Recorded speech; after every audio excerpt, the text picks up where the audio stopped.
you don't forget. If you're in the mood, we can take it to the moon. Just like a movie scene, table for two. No need to be fair, I want you instead. Assalamualaikum warahmatullahi wabarakatuh. Salam sejahtera bagi kita semua. Halo teman-teman, kami dari kelompok 3 dengan materi pembentukan kebudayaan nasional. Seperti kata pepatah, tak kenal maka tak sayang. Makanya itu kita kenalan dulu yuk. Dengan nama saya Sabrina Saida Zahra sebagai moderator. Saya Fania Destia Zahra sebagai presentator. Saya Najwa Kamila sebagai presentator. Saya Zahra Mutmainah sebagai presentator. Saya Dimas Azhari sebagai presentator. Saya Maulana Indra Nurjaman sebagai presentator. Saya Agung sebagai presentator. Nah, sekarang kalian udah tahu nih nama-nama kita. Kita lanjut presentasi ya. Stay tune. Baik, mari kita mulai saja presentasinya. Yang akan pertama kali presentasi adalah Agung. Waktu dan tempatnya dipersilakan. Proses terbentuknya budaya nasional. Budaya nasional adalah kebudayaan yang diakui sebagai identitas nasional. Budaya lokal merupakan unsur pembentukan budaya nasional. Dengan demikian, budaya nasional merupakan gabungan dari budaya lokal atau daerah yang ada di suatu negara. Budaya nasional dalam pandangan Tionghoa Utara adalah puncak-puncak dari budaya daerah. Meskipun pernyataan ini merujuk pada paham kesatuan yang semakin dimantapkan sehingga ketunggakaan makin lebih dirasakan daripada kebinekaan. Wujudnya berupa negara kesatuan, ekonomi nasional, hukum nasional, serta bahasa nasional. Budaya nasional dihasilkan oleh bangsa Indonesia sejak zaman dahulu hingga kini sebagai suatu karya yang dibanggakan yang memiliki kekhasan bangsa Indonesia dan menciptakan jati diri dari identitas bangsa Indonesia yang kuat. Baik, terima kasih kepada Agung atas presentasinya yang luar biasa. Selanjutnya akan dilanjutkan materinya oleh Nazwa. Waktu dan tempat dipersilakan.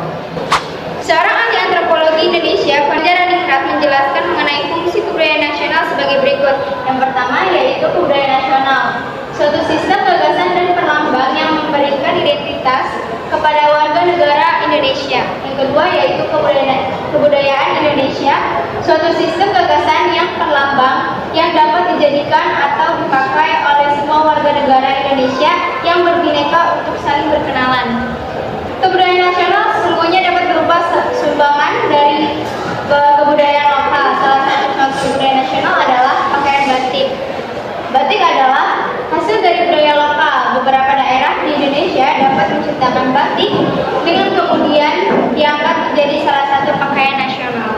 Sekian sudah materi tentang proses terbentuknya kebudayaan nasional, yaitu kebudayaan nasional dan kebudayaan Indonesia. Maka selanjutnya kita akan masuk ke materi subbab yang tentang kearifan lokal yang akan dijelaskan oleh Fania. Waktu dan tempat silakan. Bentuk kearifan lokal dalam budaya nasional. Kearifan lokal atau local wisdom adalah tata nilai atau perilaku hidup masyarakat lokal dalam berinteraksi dengan lingkungan tempatnya hidup secara alami. Kearifan lokal berasal dari nenek moyang yang menyatu dalam kehidupan manusia yang diturunkan dari generasi ke generasi. Kearifan lokal dibangun sebagai pedoman, pengendali, aturan, dan rambu-rambu untuk berperilaku hubungannya dengan antar manusia ataupun dengan alam. Itu dia arti dari kearifan lokal. Maka contoh-contoh kearifan lokal akan dijelaskan oleh Maulana dan juga saya. Kearifan lokal yang berbentuk nyata, tangible. Yang pertama tekstual, yaitu kitab primbon. Yang kedua arsitektual, seperti bangunan yang ada di Bali. Dan yang ketiga itu benda cagar budaya tradisional yang bisa kita lihat itu seperti kujang. Baik, dikarenakan salah satu rekan kami yaitu Azhara tidak bisa menghadiri presentasi hari ini, maka presentasi akan saya sampaikan. Baik, selanjutnya ada contoh kearifan lokal yang tidak berwujud atau intangible. Selain bentuk kearifan lokal yang berwujud, ada juga bentuk kearifan lokal yang tidak berwujud, seperti petua yang disampaikan secara verbal dan turun-temurun. Dapat berupa nyanyian dan kidung yang mengandung nilai-nilai ajaran tradisional. Melalui petua atau bentuk kearifan lokal yang tidak berwujud lainnya, nilai sosial disampaikan secara oral atau verbal dari generasi ke generasi. Indonesia memiliki beberapa bentuk kearifan lokal. Beberapa bentuk kearifan lokal yang berperan dalam pengelolaan sumber daya alam dan lingkungan dalam kebudayaan. dalam kebudayaan masyarakat sebagai berikut. Seperti A, kearifan lokal di bidang pertanian yaitu subak di Bali. Lalu yang B, kearifan lokal dalam falsafah, tradisi dan kepercayaan. Misalnya kearifan suku Mentawai di Sumatera Barat. Yang C, kearifan lokal dalam pemanfaatan sumber daya alam antara lain konservasi laut orang Bajo di Togya. Maka contoh selanjutnya akan dijelaskan oleh Dimas Azhari. Selanjutnya, kearifan lokal dalam cerita budaya, petuah, dan sastra, misalnya seperti di gambar ini, yaitu adalah pasang di Kajang yang berisi pesan leluhur masyarakat adat Kajang Toa. Yang kearifan lokal dalam mitos masyarakat, misalnya hutan larangan di Kampung Naga, Jawa Barat. Yang F, kearifan lokal dalam seni arsitektur rumah adat, misalnya rumah Gadang dari Padang, Sumatera Barat.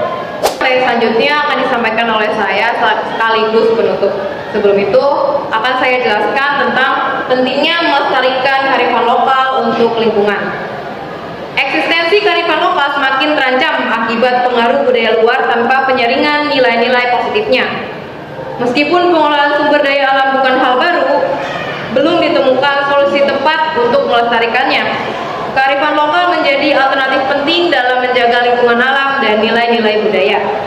Oleh karena itu, penting untuk mempelajari dan melestarikan kearifan lokal.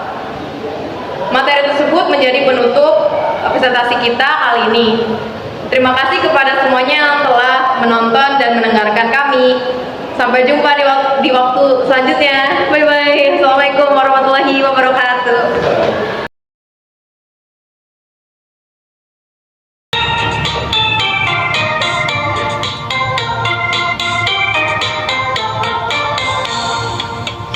Soleram, soleram, soleram, anak yang manis, anak manis janganlah dicium, sayang kalau dicium merahlah pipinya. Anak manis janganlah dicium, sayang kalau dicium merahlah pipinya.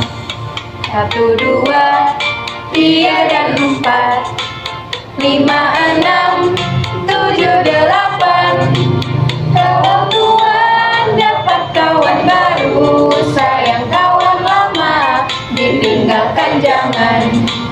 Kalau Tuhan dapat kawan baru, sayang kawan lama ditinggalkan jangan. Soleram, soleram, soleram, anak yang manis, anak manis janganlah dicium, sayang kalau dicium merahlah pipinya. Anak manis janganlah dicium, sayang kalau dicium merahlah pipinya. 1, 2, 3 dan 4, 5, 6, 7, 8. Kalau Tuhan dapat kawan baru, sayang kawan lama ditinggalkan jangan. Kalau Tuhan dapat kawan baru, sayang kawan lama ditinggalkan jangan. Selesai.